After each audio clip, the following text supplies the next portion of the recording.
Welcome to the Sandersonian Institute of Cosmere Studies, where there's always another secret.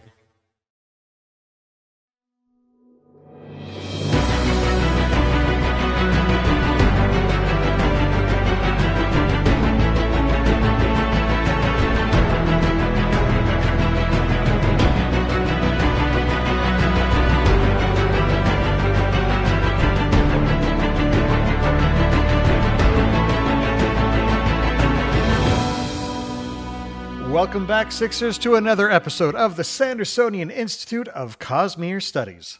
This is episode 161. Today is May 6th, 2024.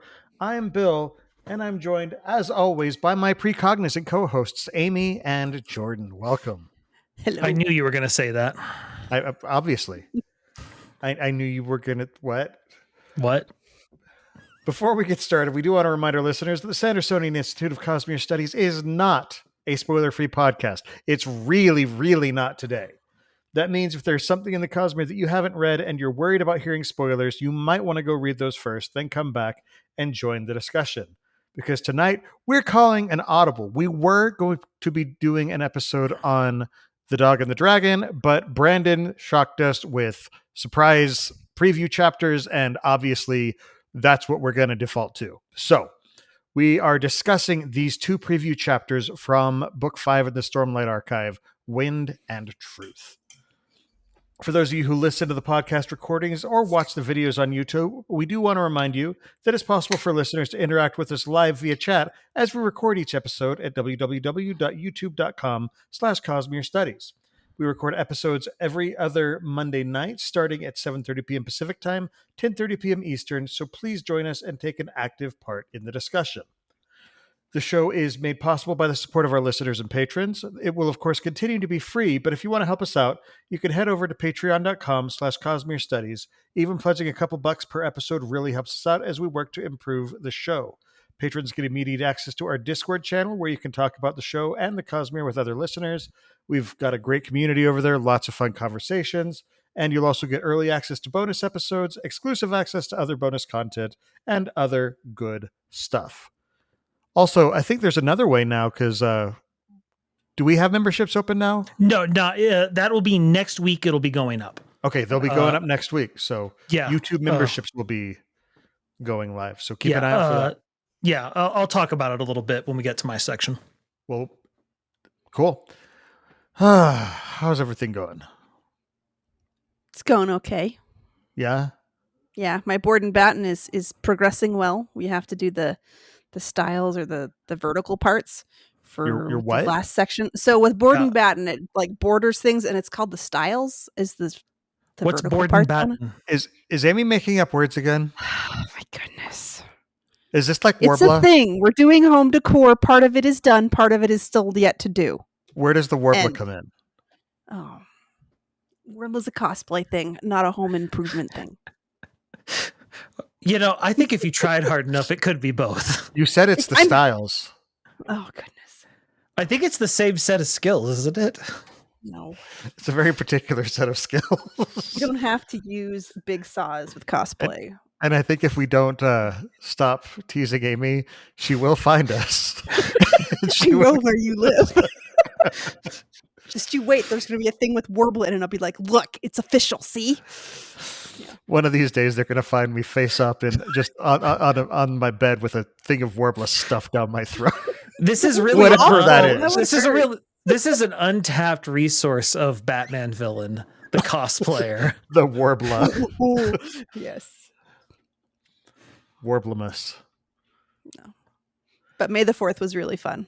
And I'm tired still from that, apparently. So it's funny. I used to be one of the only people I know who knew what May the 4th was. Mm-hmm. And now I'm one of the only people I know who doesn't care anymore. It's a bigger thing for me now. So well, you've got your cosplay group, so that makes a lot of sense. I'm part of the Muddy Buddies or the Mud Scuffers. So it's my Mud Trooper squad name. Now I want dessert. How many gangs are you in? I mean, you've got the Mud Skippers, you've got the Warblers, you've got all of this stuff. The Bed Bath and Beyonds. I don't know. No, that store is gone actually, but you know. Anyway. I know. I got my slippers from there as they were going out of business. As I was going back there every single day before they were going out of business, just seeing the prices go down. I'm almost out of the shampoo. I got really fancy shampoo. Like the last day there was like 90% off. It's like normally it was like $50 shampoo or something. Oh, I'm like, dang. let's see how the high people live, the real rich people. I got it. Guess what? I can't tell the difference between this thing and I was going to say, he says, the problem is I got a taste for it. Now I can't find it anywhere for less than $100 a bottle. But yeah. So good Bed Bath times. and Beyond. Thank you for teaching me that I am not cut out for the high life. Amy's keeping them alive by crafting in her home decor with Bed Bath and Beyond, though. Oh, goodness. Our version of Amy's world, I think, is a lot more fun. I apologize. One of the things we used to say about my dad was the only thing worse than dad in a bad mood was dad in a good mood. And I think I've kind of taken after him right now. No, it's fine. I'd rather be laughing than other things right now. So it's all good. Good times. Okay, well, let's move on to our announcements. Jordan, how are we doing on our push to full monetization? We are treading a little bit of water on the follower count. We're at 964. So, well, things like we had been taking off the past few episodes faster than I thought we had. So a little plateauing is not at all surprising. Right. It's not a problem. But we are now up to, that's right. I was supposed to make visual aids. I forgot. Anyway, 35.5% of the way to the next goal. Bing. Yeah, we'll see if I remember next week to make visual aids. Bing again. No, and so yeah, we need to step it up a little bit. So those of you who have phones that can link to the internet and stuff. Jordan, please tell me you didn't tell our listeners you all have phones, don't you? No, I didn't say. I said those who do. There's a difference. No, I'm not a Blizzard dev. Anyway, no, and so if we could do that. But we do have memberships that will be going live in 2 weeks. Obviously, if you want to support the Sandersonian Institute of Cosmere Studies, the best place is still Patreon. But if you would like us to do a little bit of extra, we're going to be putting memberships up for $2 a month. Don't hold me to that. I believe that's as cheap as we can go. We just want to put it at a cheap amount. And then we will be able to, you'll have like badges, emotes. I'll see what I can do about that with alerts. I'm trying to find alerts that won't be intrusive because obviously this is still mostly a podcast format. So we don't want sounds popping off everywhere, but I'm going to see what I can do. Cool. If you have ideas for emotes in particular, please message me because I need help. All right. That's all okay. Well, then let's move on into the Cosmere Thing of the Week. Yeah, played. I heard it. Huh. Weird. I didn't hear it. Okay. Well, this Cosmere Thing of the Week is one that Jordan found. So why don't you go ahead and tell us what we got? Yeah. So given the subject matter today, I thought it might be fun to get something Veil related, since that's, kind of an important subject to start. And I found this piece of artwork by Laurys L. I hope I'm saying that right. And yeah, I just thought it was a really cool Veil piece. I've always been kind of partial to the whole mostly white with, red accent. Mm-hmm. Just looks bold. I like it. Oh yeah, it's fun. Yeah. No, I really like, I love Veil style. Like, and I've seen some really, really cool depictions of it and some cool cosplays at Dragonsteel, which actually, let's just segue right into that but yeah, this is a great piece of art. Definitely worth checking out. They have lots of other really pretty ones on their Instagram, which is linked. Yeah. So you should go look at it. So definitely check out Laurys L's other stuff. All right. Well, moving into Sanderson news. First of all, Brandon's most recent video was live from C2E2, not live, but recorded during C2E2. It was live at one point. Well, I mean, most things were. But yeah, the booth looking great as always. So pretty. And first thing Brandon wanted us to know is that Wind and Truth is now at 39%. Again, this was a week ago. Who knows what kind of progress has been made. This was the final revision. This is his final revision, which he's going to turn in, and then it will be done, ready to go. Time for printing and put into our hot little hands. So, also, speaking of Dragonsteel, registration for the Dragonsteel convention starts tomorrow, May 7th. So if you're listening right now, it's tomorrow. If you're listening after we've released the episode, it's already up. Go reserve your spot right now. Technically, everyone's listening right now from their perspective. If you're listening as we're recording it live, thank you, Jordan. So there are going to be two different tiers of tickets. They're going to be $99 for a regular ticket or $350 for VIP. There is a part of me that is really, really, really stretching. I think I might end up going for the VIP. So, yay. I figure since we're not going to have a booth this time, I still want to be able to go to secret areas that no one else gets to go to. So he's got a taste for the high life. I do have a taste for the high life. You've been trying the fancy shampoo I bought, haven't you? I'm going to be one of the poor people and get the 99 one. Well, hopefully Okay. people will come and buy your dice so that you'll no longer be one of the poor people. Well, I also have random commissions that I'm going to do for other potential mud troopers, so that's random. But it wouldn't be in time to quite swing for the VIP. But for our listeners who live out of state and who are planning to come to Dragonsteel and are hoping not to be one of the poor people, make sure when you book your flight, Delta actually has a discount code specifically for Dragonsteel that Brandon posted. What am I being accused of? Being good Brandon. Things, all good things. So when you're doing that, you're the one who gets accused of being Brandon. Not since he grew the scruffy beard. Yeah, that has been better for the lack of confusion. Someday he said he will go full Brandolph, and I love it. So, the code for that. Wait. So the Delta discount code though is NM3TV. That's N as in Nexus, M as in Mraze, 3 as in the number 3, T as in Teravangian, V as in Vin. Vale. Oh, Vale or Vale. Vin Vale Vasher. But only once. So NM3TV. Yes. Sounds like a broadcast station. Yeah. So that video where he's revealing, I love all the comments on the video because everyone's focused on the people in the background, including the Spider-Man that was poking his head around the pillar. I have said for years, remember the people who made the Spider-Man video game need to make Mistborn. I think this is our sign. I think this is Brandon's hint. He put him there. Mistborn video game confirmed. My favorite, there was a comment. It said, Spider-Man's a Brandon fan and he flies Delta. Nice. All right, sure. Why not? No.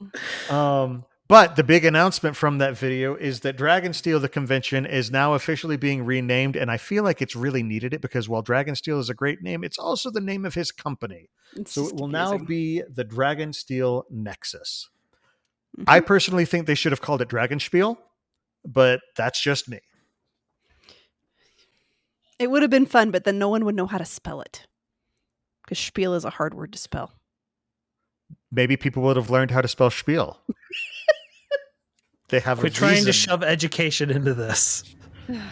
But apparently the Nexus is something that is going to become important in the Cosmere. We'll find out more about that as we continue to progress through future books.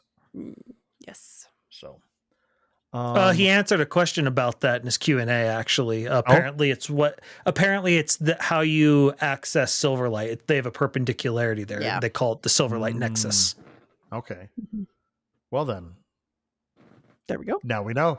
I know we'll find out more info, but that's what we do know so far. Yeah. Also, for the video from 2 weeks ago, there were some cool things that were announced that are worth talking about. First off, Kara obviously overthrew Brandon while he was away and took control and was ruling from behind his desk. all 4 secret projects are now available on Audible. Yep.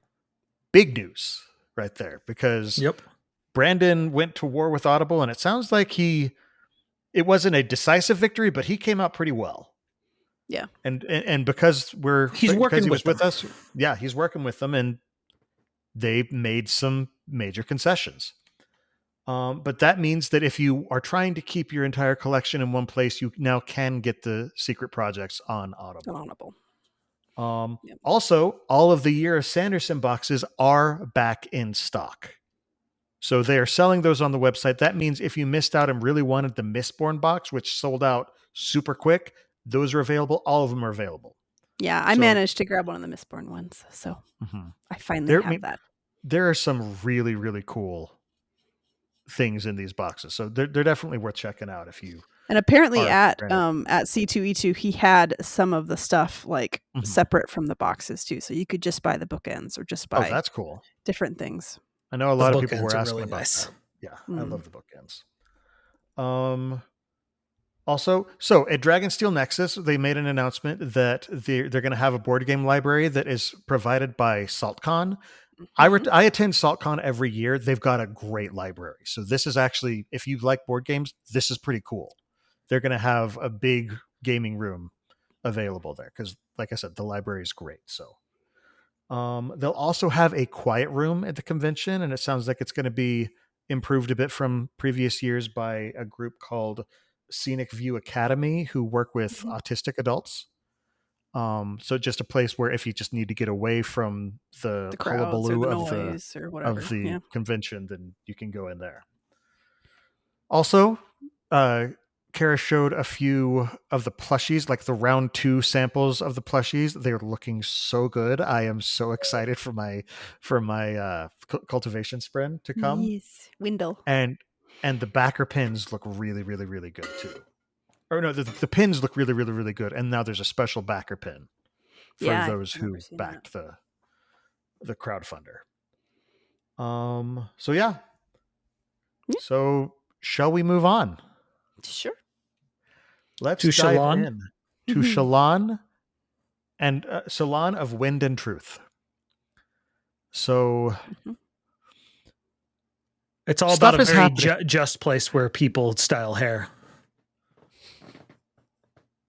What? The Salon of Wind and Truth. Oh man, are we giddy today or what? Oh, you broke Bill. Oh, you broke him. I can't handle you right now. Oh, that's great. I'm sorry. Now we need fan art right there. Somebody's that is wonderful. That is absolutely I've been learning code. I think my brain's been too much in code mode, and so it's all coming out now. If we have any artists, I would love to see a picture of the Salon of Wind and Truth. Thank you, Amy, for bringing that up, because that's in my head and it needs to be a thing. We do need a Chol plushie, though. Anyway, there is a Chol plushie that's coming with the. Oh, is it? It'll be part of the VIP tickets at Dragonsteel. Son of a gun! It makes me so sad because I want it. So, yeah. You could probably, there'll probably be somebody who doesn't want theirs that'll sell it to you. They may charge you. Or you could trade dice. Ooh. That might not be a bad idea. Wants to do that swap. That's actually not a bad idea. Dice for Chulls. Amy has an entire library built upon dice. Dice for Chulls is my Bowling for Soup cover band. Dicing for Chulls. Oh, man. Oh, okay. Let's just talk about the chapters we've got. Yes, sorry. So, like, Shallan has a ton of growth in this. Like, you can just see that she has pushed past a lot of things. She's adjusting to the whole reintegration of Veil. And denial of Formless. And dealing with, like, Testament, her existence. I was going to say, and Testament is a huge... So Testament... on my eye. Yeah, Testament seems very... I just thought you were really moved. No, I've got something in my eye. That's why I keep poking it. It's really interesting because we have a chance to see 2 examples of recovering Deadeyes, Mm-hmm. which is something that wasn't supposed to be possible. There's a lot of stuff that keeps happening that's not supposed to be possible. We're breaking the rules. Yes. Brandon has done a good job of telling us the rules so that when he breaks them, we know this is a big deal. We're like, oh, that's big. Yes. And I one thing I thought was really interesting is like her descriptions of Testament's like spinning design thing on her head versus Patterns. My goodness, like the name was right there. And also that Patterns, like clothing, body, whatever you want to call that, was like stiff and hard versus Testament's had structure, but it was soft. And so like there's differences even in between the individuals there. Well, which is kind of cool. It kind of makes sense though. It's not just between the individuals, but like it may have to do with the fact that, you know, they're so based in logic and mathematics and like that serial aspect of it, but she's broken. And so that rigid mathematics isn't what it's supposed to be right now. Maybe that I hadn't thought about that angle.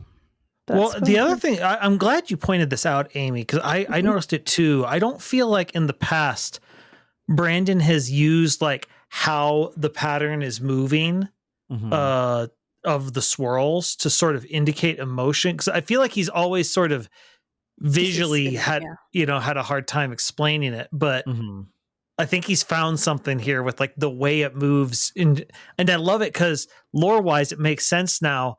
Shallan's been around them enough now that she can sort of, sort of in an I am Groot sort of way, read what they're saying. And even just like seeing like Pattern like is thinking really hard and his slows down. It doesn't pause, but it slows down. And then once he's figured that out, then it keeps going at the normal speed. Yeah. Like a graphics card when it's really struggling on high settings. Yeah. I could see that. Well, and then it was there were just lots of sweet moments with Testament, like how she wasn't mad and she was like holding Shallan's hand and stuff. Well, did you notice how similar, like, you should hate me, like how similar that is to Ash talking about to Talm. Yeah, Talm. And yeah, which is interesting because Ash is the patron of the Light Weavers. Oh yeah, she is. That's right. There's also just the aspect of, guilt and shame of I broke you. I did this to you. And they're just like, you did this, but like you have done so well. Yes, I was a casual. And it's just sort of a look at somebody who is very, very selfless, responding. It's like, yes, this horrible thing happened to me, but look what you've accomplished. Yeah. Well, and it's also, there's a forgiveness there because she was a child. She didn't fully understand what it was she was doing, which actually, again, makes her it echoes other things. It's very similar to the Radiance, apparently, where but they didn't know what was going to happen since they had because of bottom. Yeah. And they thought, oh, it's just going to be okay. We'll just each be separate entities compared to, we don't know exactly what happened to the human Radiance, but the Spren were turned into Deadeyes. And so but they weren't expecting that. Yeah. That was not part of the plan. But they had changed the rules. The other thing that really stood... Go out. I was just saying, meanwhile, talking about the Deadeyes, we also have a look at Myalaran. And I don't want to distract from what you were going to say, Jordan. So that's... Oh, no. Keep going with Myalaran. Okay. It's fine. My point would be fine. Because we're having an opportunity right now to look at two different kinds of Deadeyes who both started sort of their recovery process at the same time. And so because of that, we can kind of see how they are alike, but also how they differ. Because Myalaran has become vocal. I don't think Testament doesn't say anything, right? I don't think she does. I don't believe so. No. Well, the thing that I loved that was interesting was the discussion of how, yes, like they broke it, but like this one was, because it was a inexperienced child. It was this, ripping and tearing. It was a dull knife with a and which in some ways is better, but some ways worse. Because it's more destructive, but there's still connection there. Yeah. and they don't know how to fix the break because, Shallan's like, well, words work, and Pattern's like, I don't know if words are going to do just that, but we don't know yet. So. Yeah, they're on very untrodden ground. These numbers are unfamiliar, strange, irrational, and a sequence I do not understand. And he's like, I mean, we are walking on unfamiliar ground. A better metaphor for you. Yes, unfamiliar ground. And I'm like, oh, it's nice that he's like translating it into human terms versus, cryptic terms. Well, and I also just like, because especially after we just got done rereading Words of Radiance, where he's really struggling with metaphors and their concepts and trying to figure out what's a metaphor versus what is a lie and what is a figure of speech and what is sarcasm. And now he's able to understand, like, I'm going to use a metaphor to explain a concept. Yep. Mm-hmm. Showing how he has grown. Mm-hmm. Which was the whole reason he came in the first place. Yeah. What was your point, Jordan, that you were going to say? So this was sort of off on a different tangent. I had forgotten Formless didn't have a face. Oh yeah. Oh yeah. That's right. And it suddenly, and it made me think of Ash again, because what is Ash doing? She's going around and destroying the faces, and it's making me like wonder, just like these similarities just keep sort of popping up. And I'm just like, I wonder if there's something deeper, because we know the Herald madness is not entirely natural in nature. Right. It's magical or something. We don't Yeah. Mm-hmm. Yeah, we don't know the full pieces of it. And we know Shallan's family, their conditions aren't entirely natural either. Right. Because someone was asking Brandon about who's the brother that's always picking at the bugs? Blot. Yeah, Blot. Someone was asking about that, and Brandon said something to the effect of, his condition isn't entirely natural in nature. Mm-hmm. Mm-hmm. And it makes me wonder if we keep going with the Chanarach's Shallan's mother theory, if there's some blood connection to the madness that runs in their family. Oh, because I mean, if it is Chanarach and if she is the Herald that we think she is, then that could definitely have some effect.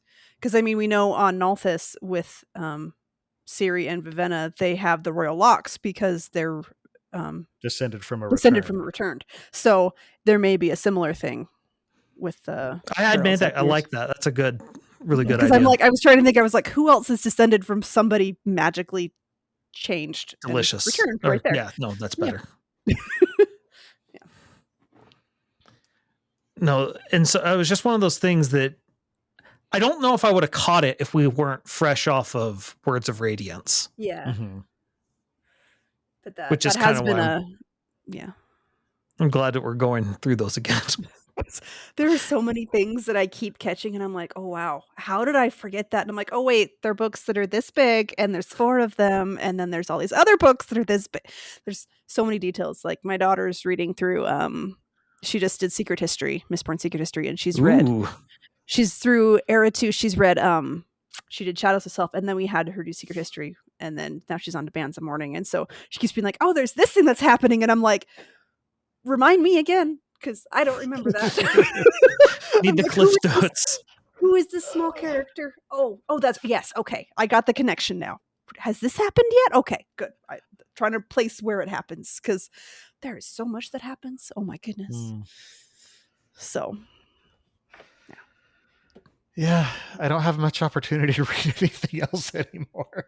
Oh man, yeah. I need to just make sure I have all the audiobooks so I can listen to them because I'm better with doing audiobooks of books I've already read versus everyone eventually comes to the audiobook. I always prefer to but I can read the women's script, time, so there we go. Not really. I can't actually read the women's script. That's scary. But anyway, it's fine. It's scary and different, and I don't like it. It's like it's so tight and small, and I thought kanji were hard. That's even harder. Well, I don't know. Anyway, it looks hard. So, continue. Yeah. But anyway, I keep coming back to how much I loved Shallan and Testament and how sweet she was with Testament. Oh, it was such a cool Mhm. scene. I really, really loved these chapters. Like there have been times, and I've spoken about this, where I've felt like Brandon's writing, it wavers. Sometimes it's really, really good, and sometimes it's not quite as reliable as it used to be in my mind. You are welcome to disagree with me, and I hope you do. But this felt like just classic, strong Brandon's writing. I loved it. Like there's just, he does such a good job when he's doing like interpersonal connection stuff. Mm-hmm. He's tugging on the heartstrings like this whole time. I also like everyone being like, okay, so wait, Vale is now just part of you? No, she's still separate, but She's not. She always was a part of me, but now she's. And they're just like, right. Right. Like, how does that? We're figuring this out. And I like how there's the line about how Adolin, like she had to explain this to Adolin, and being aliens, he's like, all right, I'm going to support you. But at the same time, she could tell he's just sort of like, okay, so, but what though? Because he just barely got used to the fact that, you know.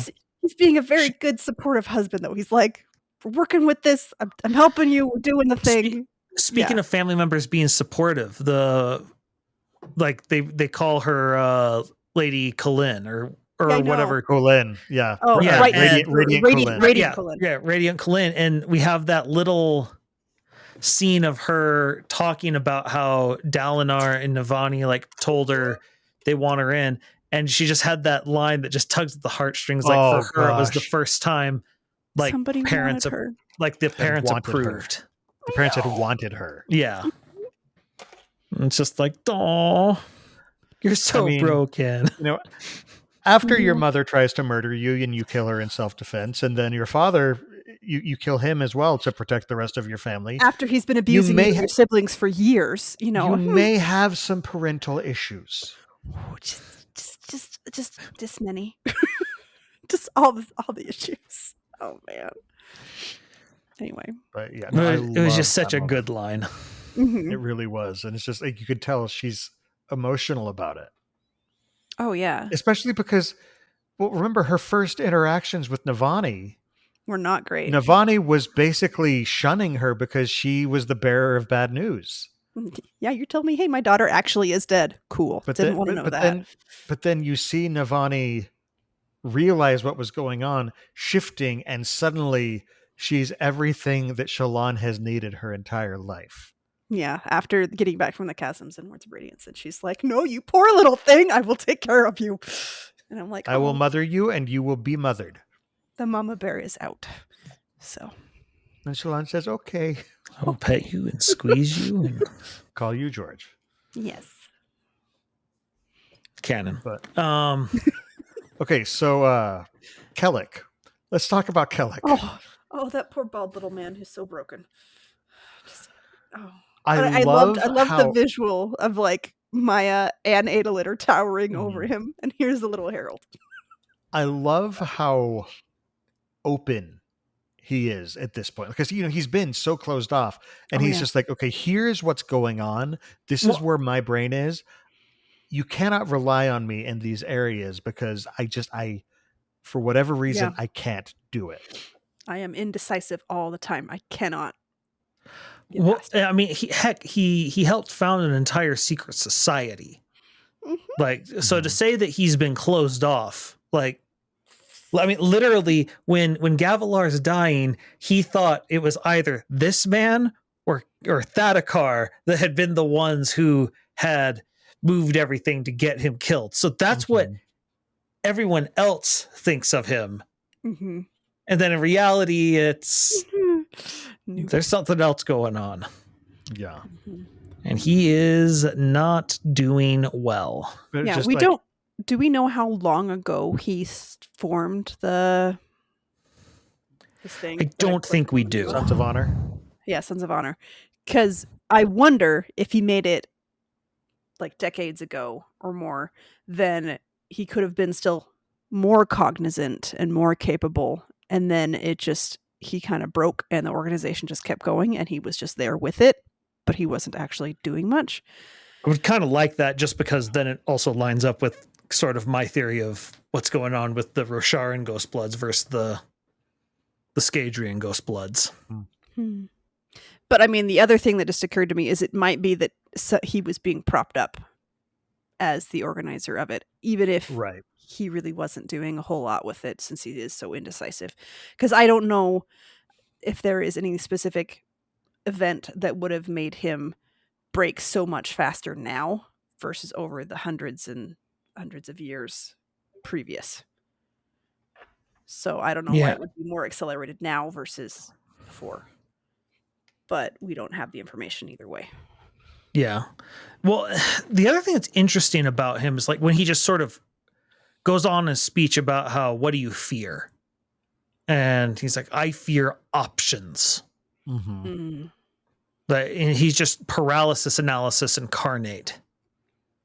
And he fears making a decision because if he makes a decision, then he's locked in. He doesn't know if he's made the right one.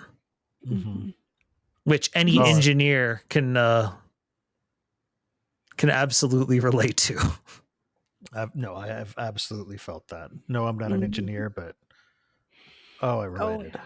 I felt that too. Oh, that's well, I mean, it's part of what makes Brandon a good writer is he takes these things that everyone can relate to on some level and expands upon it, as good writers do. Because it's like, I can't relate at all to an immortal, God, but I can relate to not knowing what to do and feeling like I don't have enough information and being afraid of making a decision. Well, especially when there are other people who will be affected by your decision. Yeah. And he would have the perspective of having seen previous decisions of his that have gone wrong and seeing everybody else's decisions. So he has all of that backlog and he was an arbitrator. Examples. Yeah. So he's seen lots of different ways that and it's also interesting just because this is like, I keep forgetting this is the very first guy we ever got a chapter from. That's right. I forgot that was him. And you're just seeing that you're seeing how much he's degraded even from that guy. And that guy wasn't doing too well. Oh no. I mean, that's where he's breaking and he's like, I can't go back. I can't do this. I can't do it. It's going to hurt too much. I can't do it. And it's one of those things, like, it's a really crappy thing that they did to Taln, but you can just see that, they were drowning. Well, and again, you've seen Taln's response and his moment of lucidity. He's like, no, it's good. I'm glad I was able to hold so long. And it's like, oh, you poor man. Well, because that's the thing. Because they didn't go back, none of them could break and then thus start the desolation. And he's just like, I was happy to bear, because like if they had gone back, it wouldn't have eased his burden. It just would have broken that much sooner. Yeah. But we're probably going to see in Era 2 that Taln is just a literal paragon. So yeah. Oh yeah. Well, Era 2, like this one was about the Radiance. Era 2 is going to be about the Heralds, Brandon said. Oh yeah, that's going to be different. Plus, we'll even get his flashback chapters. Oh yeah, because it's Zeth. Zeth is in 5 that we're getting his flashbacks. So it'll be Lift, Yasna, Ash, Renarin? Taln, and Renarin. Okay. So I guess Taln and Ash are the only heralds that we're getting actual flashbacks of, but I'm sure the other heralds will be in those flashbacks. Yep. So we'll still get some. Yep. Yeah, it's going to be intense. Oh man. The Lift ones are going to be interesting too, because we'll finally find out what happened in our childhood. I'm excited about Lifts. Oh yeah. Well, so something else was interesting in this, just with Maya Lauren knew him apparently. Yeah. And apparently wasn't impressed with him even then. Mm. Which, I mean, rude, but... Well, I mean, to be fair, he was the patron of the Stone Wards, and she's an edge dancer blade, and so... Not the Stone Wards, because that's Wards. Teln. No, that's Teln. Who are you Collect. saying?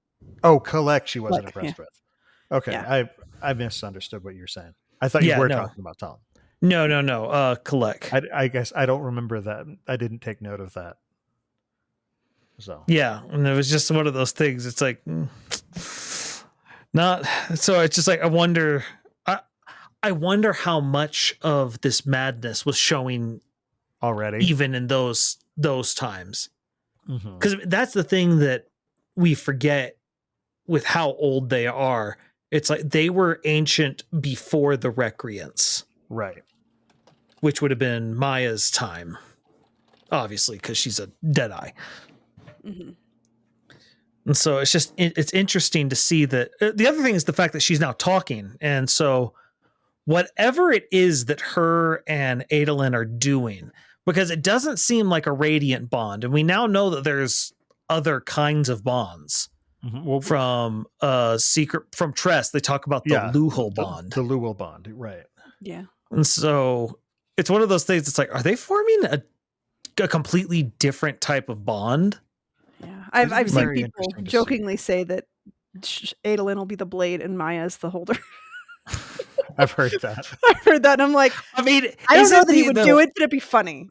The final expression of Adolin, he loves swords so much, he becomes one. Well, and I think that actually was also partially pulled from The Sunlit Man.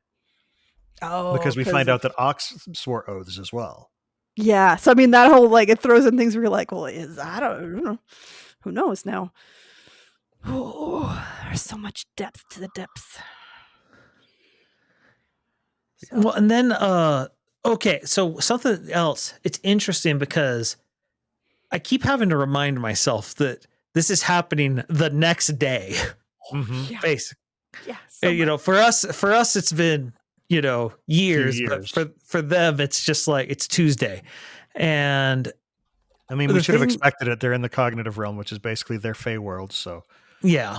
Well, and so Adolin still is not in a good relationship with his father because he now knows his father killed his mother, and they were having issues outside of that. And so there's still a personality conflict going on. It's not going to magically go away. And so I find it interesting, just so we have Shallan sort of thinking of Dalinar and Navani as surrogate parents. And while at the same time, Adolin's kind of struggling with that. To mention none of all the awkwardness of the fact his aunt is now his mother-in-law. Or stepmother. Said that weird. I don't know why that happened. No, let's not have that kind of relationship going on. No. Yeah, no.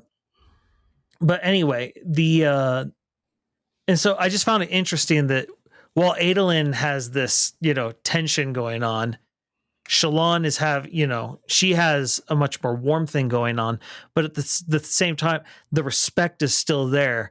And the fact that Adolin just says it's like, whoever, Dalinar chooses as champion, it's like he's going to choose himself. He's going to pick himself.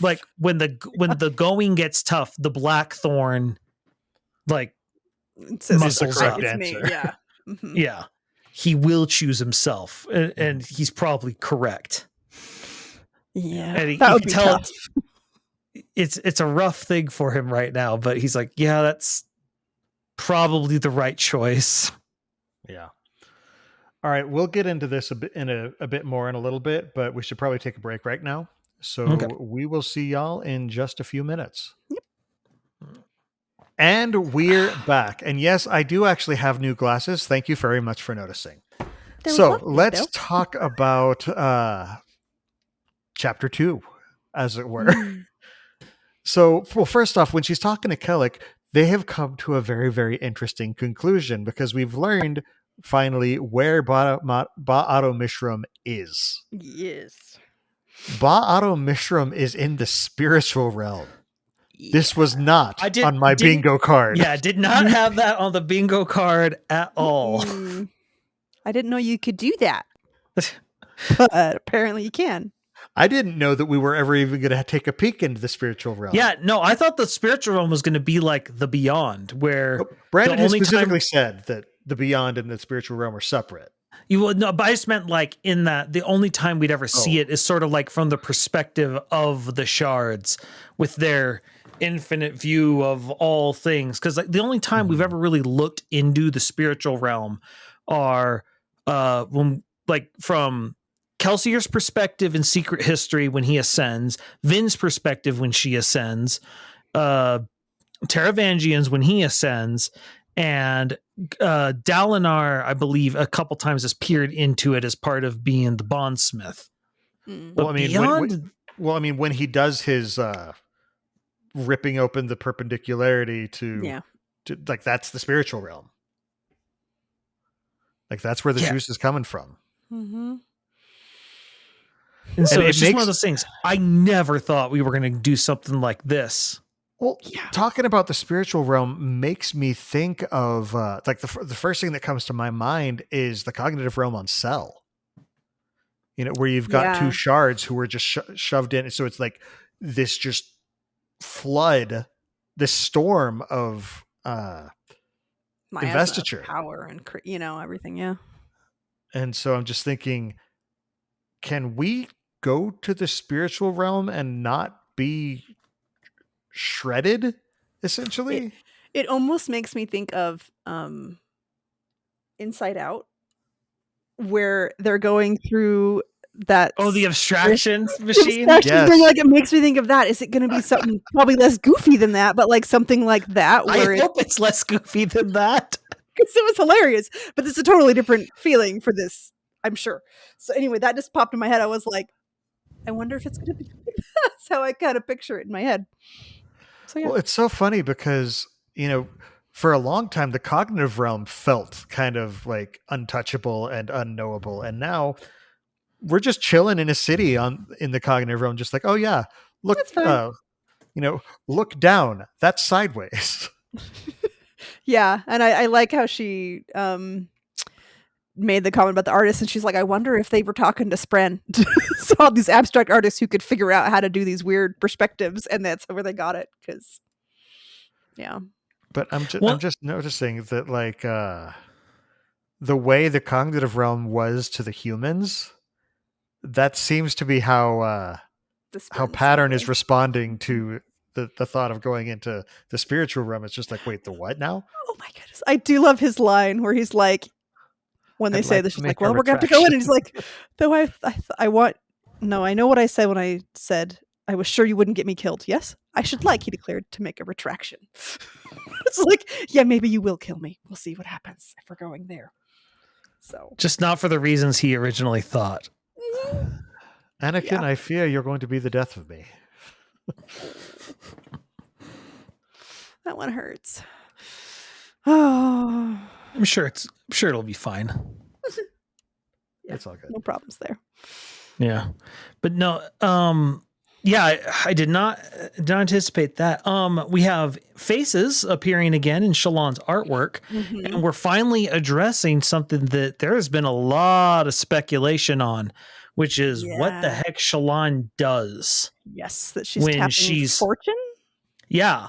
Yeah. Is that right? Which we've made the comparison that she sort of like it reminds me of Electrum. Or not Electrum, Maladium. And gold, but where it shows a potential person you could be type of thing. And Electrum. Yeah. Well, so it's because it's for someone else. And so I was thinking Maladium. Fair enough. Okay. And I've always, and now we're getting a confirmation that now we don't know why, because it's always like the other light weavers don't seem to be able to do this. Is it because she's an artist? Is it? And it's like, well, she's kind of special for two different reasons. One, she's bonded to Spren, which you're not supposed to be able to do. I mean, Nomad does that later, but that's not. Yeah. And then we also suspect she's the daughter of a herald, which is also, Well, and I don't then think there are too many of those. And then her mental condition also throws a wrench into all sorts of plans. Yeah. Yeah. I just don't know. Well, and at a certain point where it's like, we don't know which end is the tail and which one end is the dog in this case. With like, for all we know, her mental condition could be caused by any of these other things.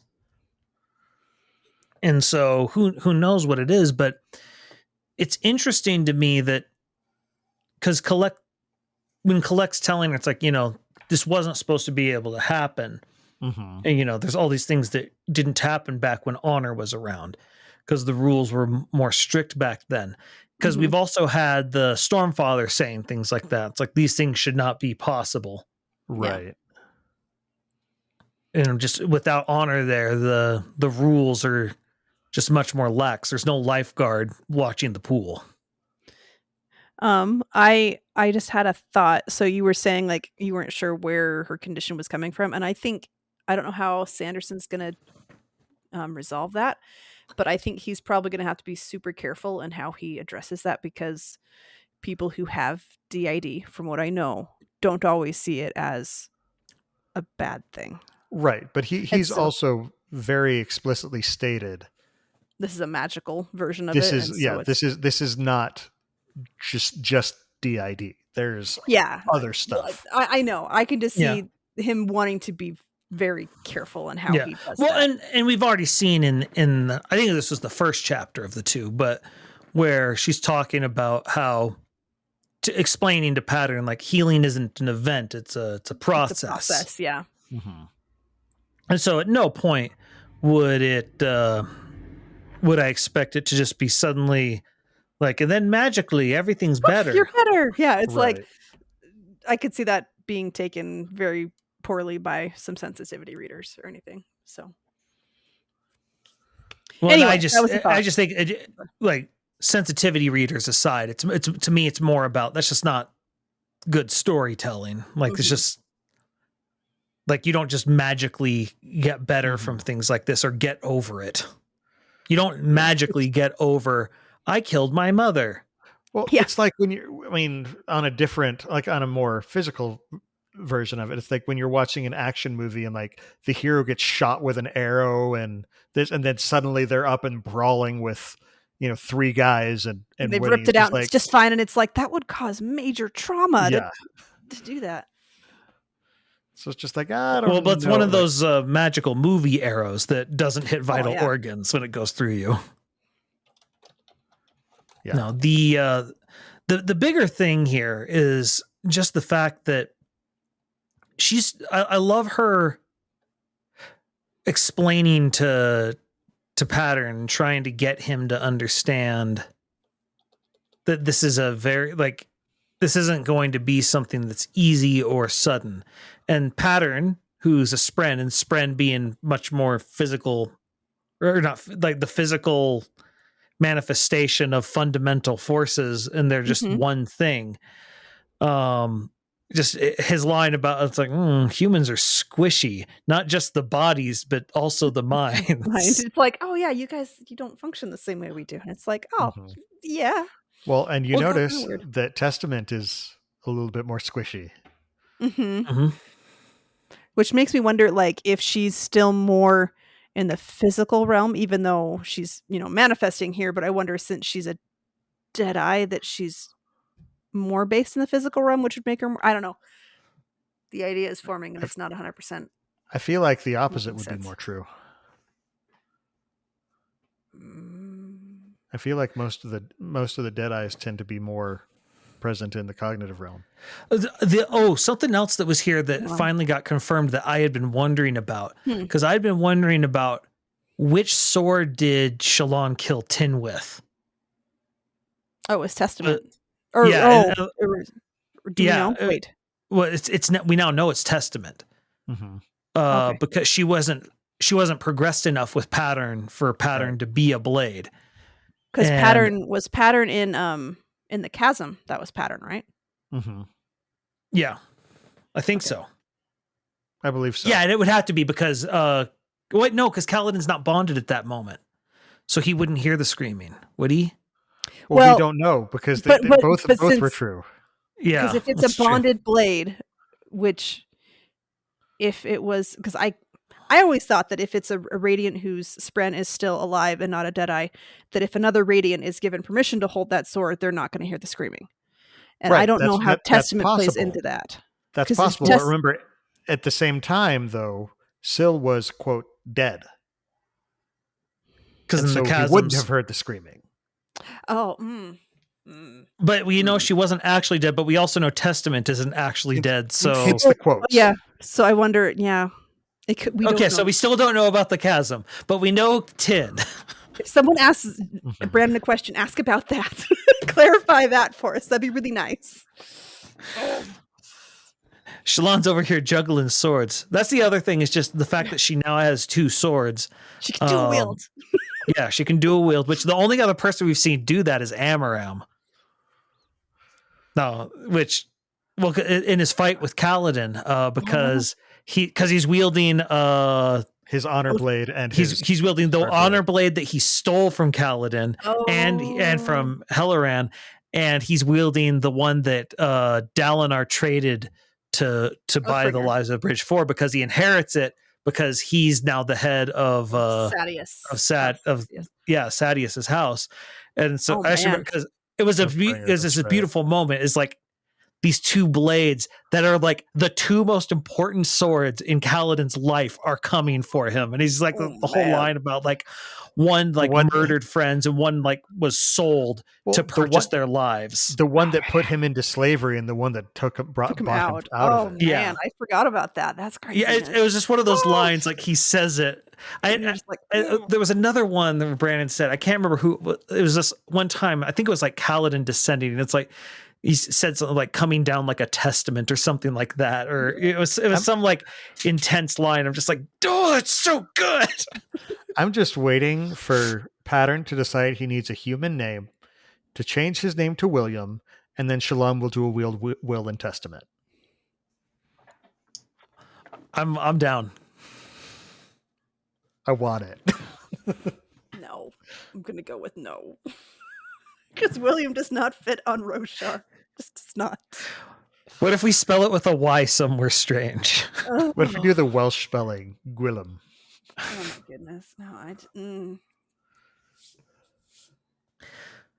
Okay, so what if it's somebody from? What if he's naming himself after somebody from Threnody? Okay, that I could see, but still no. I'm still gonna go with no. Chat's groaning. You're welcome. No. So I want to talk about Nodum. Mm-hmm. Okay. One, just the fact that they only got 15, 12 or 12. Yeah, 12 wind spren to come along. They're like, kind of was hoping that'd be more. And they're like, they don't want to be like, ooh, that's bad, because then it makes it sound like they're ungrateful. But they're just like, oh, we were hoping for more. And then later on, Shallan like convinces Nodum to not go for it, and she's like, dang it, I totally went against the mission that way.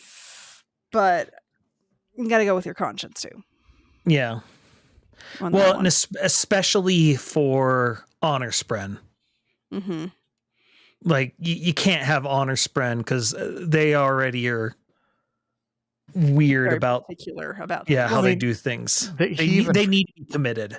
He tried that already, even with Relaine.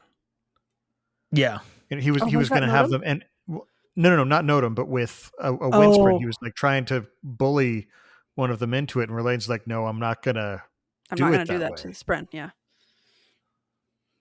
and so, but it was interesting seeing, because this is the first time we got to see it from their perspective coming into the physical world. Mm-hmm. The fading, that'd be really cool to see.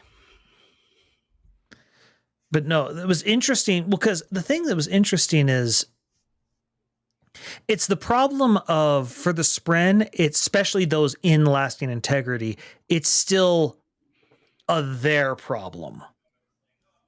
You know, they may even believe this could affect them, but it's not at their doorstep yet. Mm-hmm. And so even if they're like, okay, yeah, I sort of agree. But man, that's a big step because I got to lose my brain to do this. And risk being killed. Well, it's basically saying, I agree with this cause, but I'm not joining the army. Yeah. Yeah. It's a step above at least, like, saying like thoughts and prayers with you. But it's still... and also as they mention, not only would they be joining the army and creating a bond, but they would be giving a human who they're still having some trouble trusting some incredible powers. Yeah. And so they're like, we got to be responsible about how we handle this. Which you can't blame them. Yeah. No, it's one of those things. It's like, you're like, can't you see everything that's on here? It's like, yeah, but this is me I'm risking here, and I'm a little uncomfortable. Yeah. Well, and especially, it's one of those things. I like it always, the depiction of like with elves. If you were immortal, wouldn't you kind of treat that life a little more delicately? Because it's a little more valuable than a life that is gonna crack in 80 years. And it's like, there's two different ways to look at it, because one could view our time is short, I'm not going to waste it. But and you could also view like the mindset from Groundhog Day, wrong holiday, completely wrong holiday. Oh man. Yeah. But from Groundhog Day, where he's just like, he keeps going and going and going, he's just like, okay, I'm gonna die anyway. Yeah. And so he starts being very, very blasé with it. But at the same time, like you said, the life itself, if it's an immortal life, could be considered very valuable. It's like with the Returned, they have their single divine breath. Mm-hmm. And I don't know. I'm very interested. Yeah. I want to see what they do with it.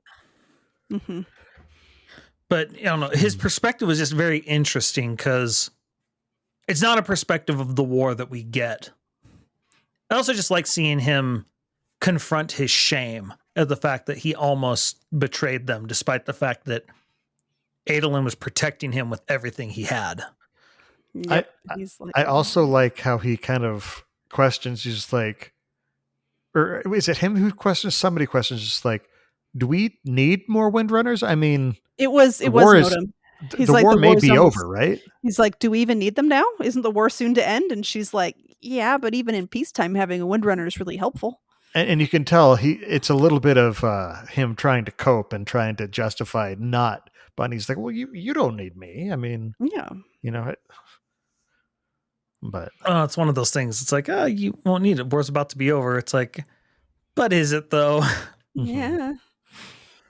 I do like how Shallan kind of thinks about how he responds to what she said. She's like, I'm kind of doing the opposite of what I came here to do, is recruiting, because I kind of talked him out of doing it. But at the same time, I mean,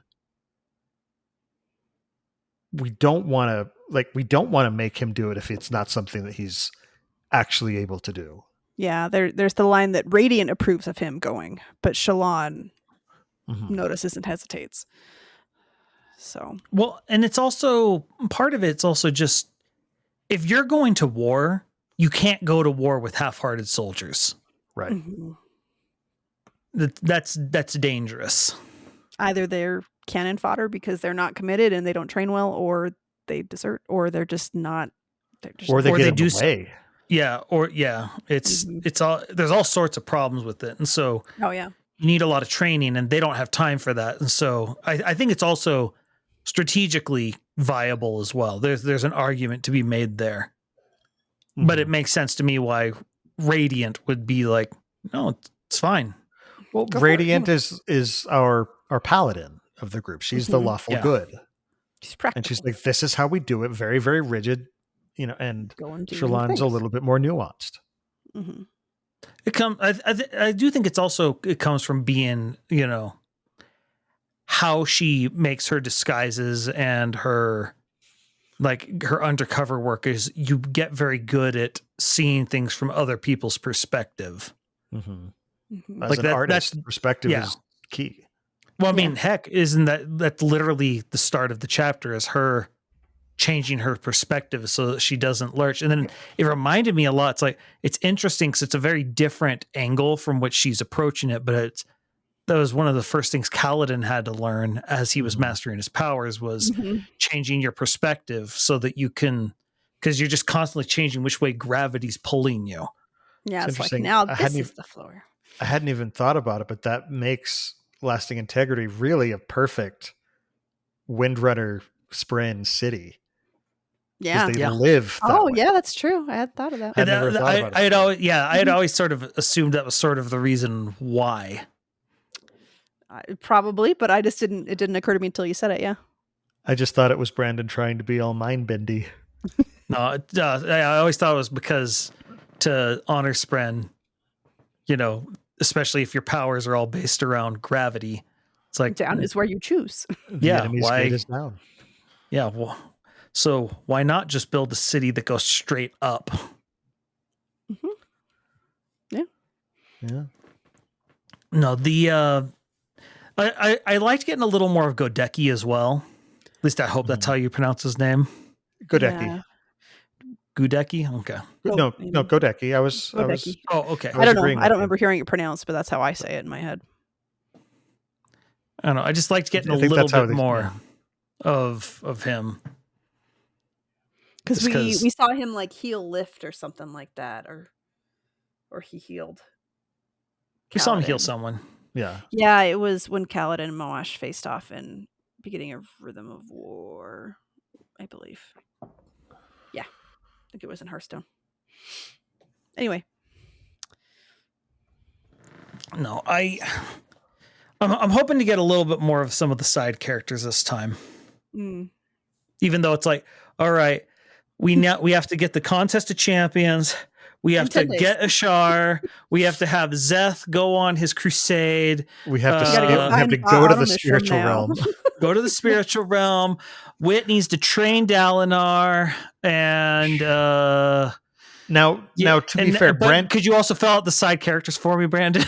Yeah. To be fair, Brandon did mention that he is kind of worried about how people will respond to book 5 because he's worried that he kind of over promoted it as the end of an arc. He's like, this is not an ending.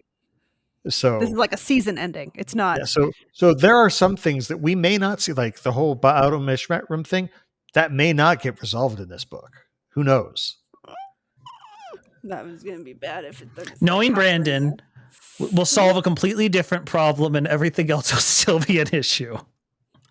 One thing I do think from this chapter, I think Shallan's going to get her leverage. Against I sure hope so. Yeah, because it doesn't feel like it's like bam, she's going to get it, but it's like she's probably going to get it just from how well. And I love Wit's being like, basically like you can't just go on a rampage and kill them all. Like this is a secret society. They're really good at hiding. And so it's not, and it's also, now I do think it's going to be interesting because he clearly has a very bad opinion of Kelsier. And so are we surprised? No. Yeah. I'm a little surprised. Just because Wit doesn't strike me as the type to hold as many grudges, but we have no clue what's gone on in the intervening years. And so, and it could just be you're like, I don't know what he's done in the meantime. Who knows? And it may also be that he doesn't like that he doesn't have as much control over this subset of the Ghost Bloods either.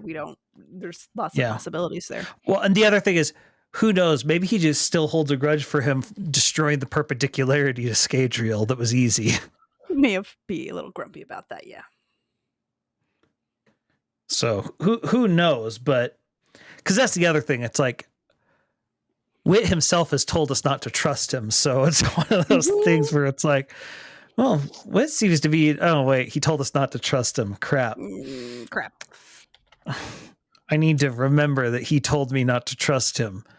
It's like, but he seems like such a trustworthy guy. And it's like, that's what a trustworthy person would do. Yeah. Would a not trustworthy person tell you to not trust him? Oh, no. Crap. I've fallen into the trap. And then you added the level of like, he doesn't trust Kelsier. So does it mean I should trust Kelsier or should I shouldn't trust Kelsier? Because if we don't trust, it's just.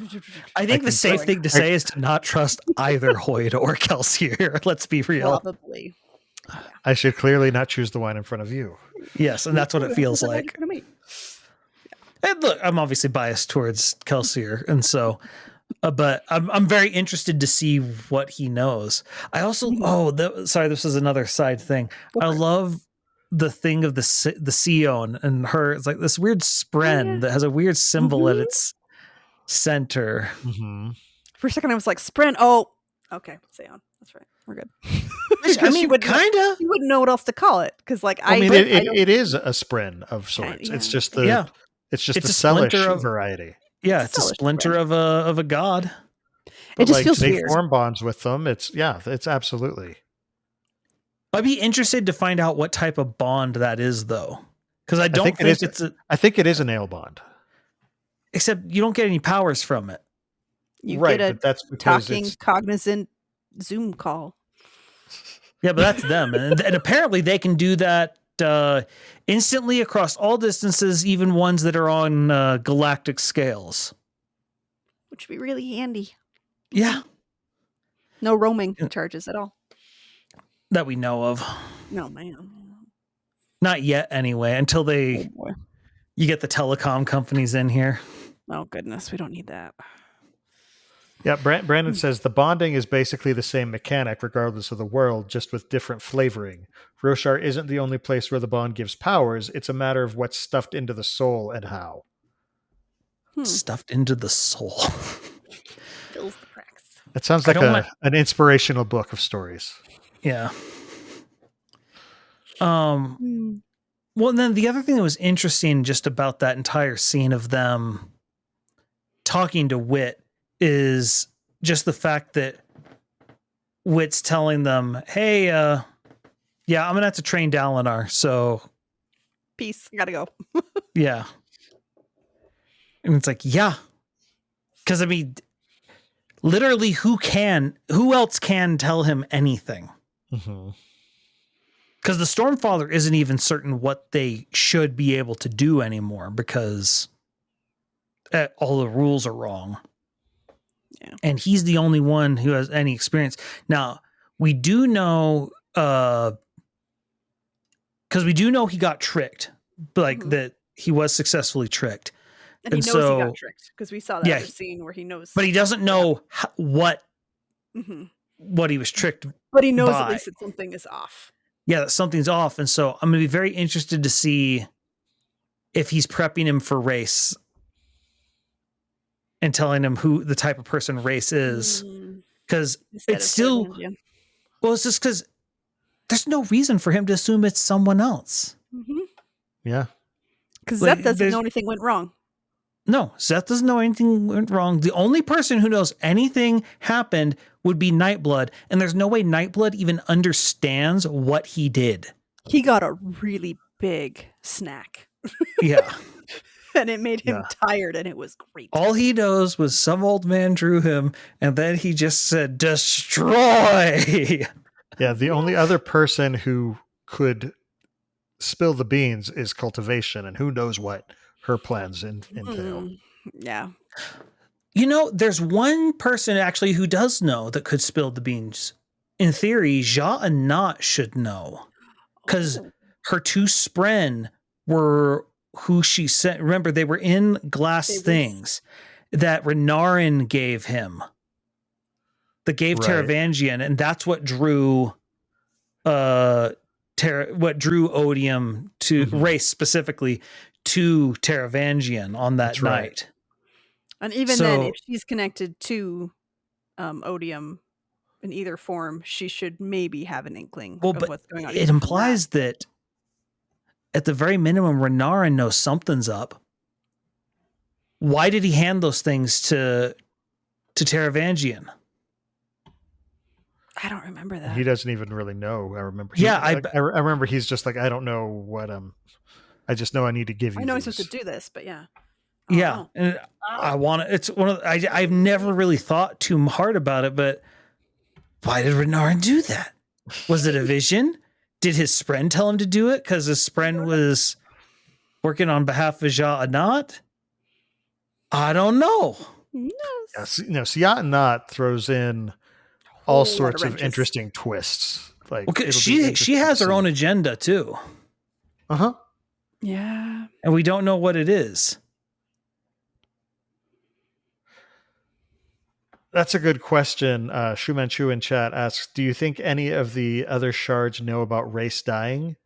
Didn't 80 know when Laurys died?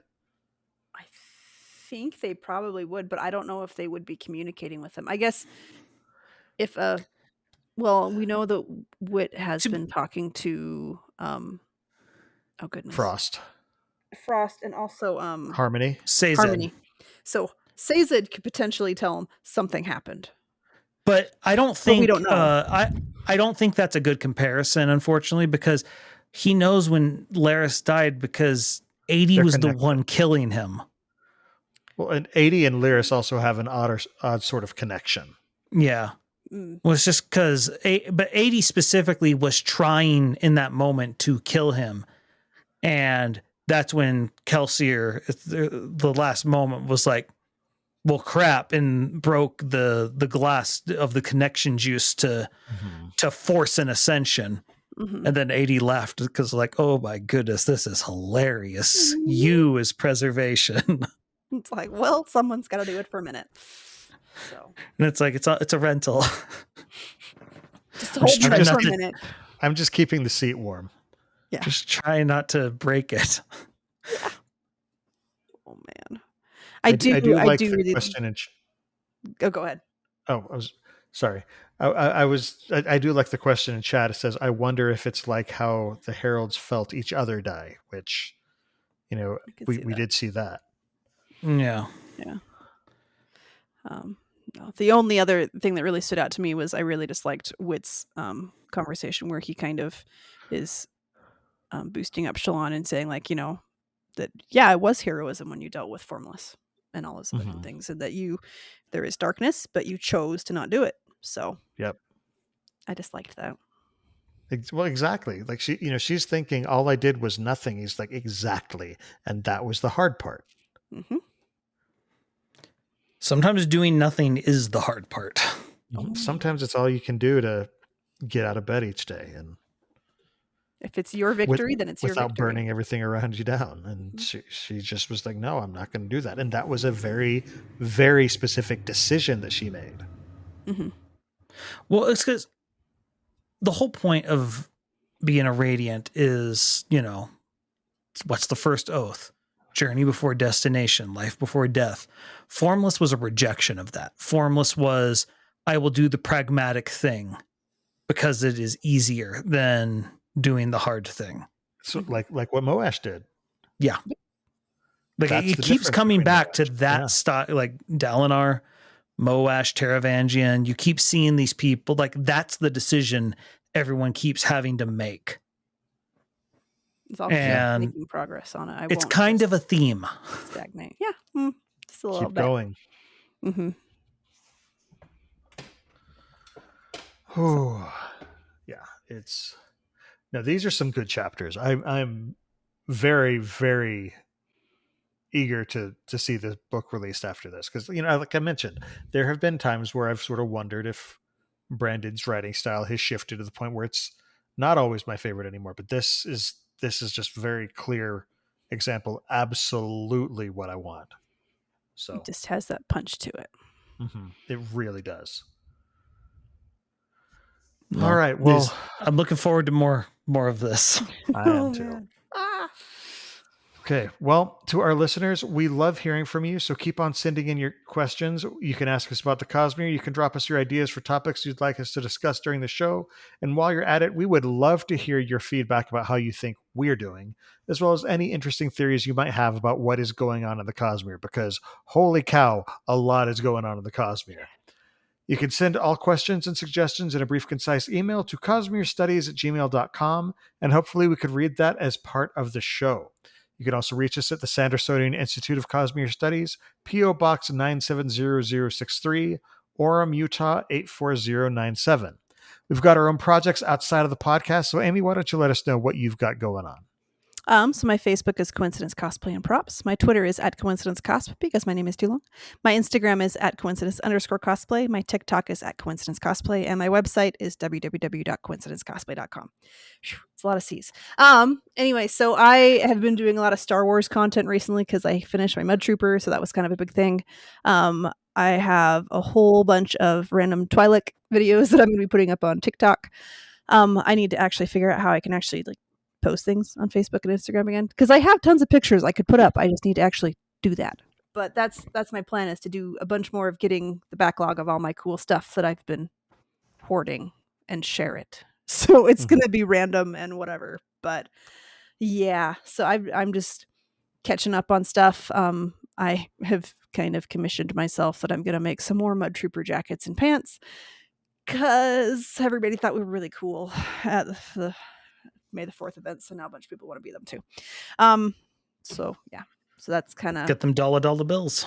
Yeah, I know. Just doing them again. Those credits. Yes, get those Imperial credits. Those are no good here. I need something more real. You want flan? Or what is that called? Oh, anyway, there's lots of coins. Flan? Like the No, there's strange You sometimes dessert? crave it. no, there's another kind of coin that sounds really close to that. I can't remember what it's called. I don't know. Well, Jordan, what have you got going on these days?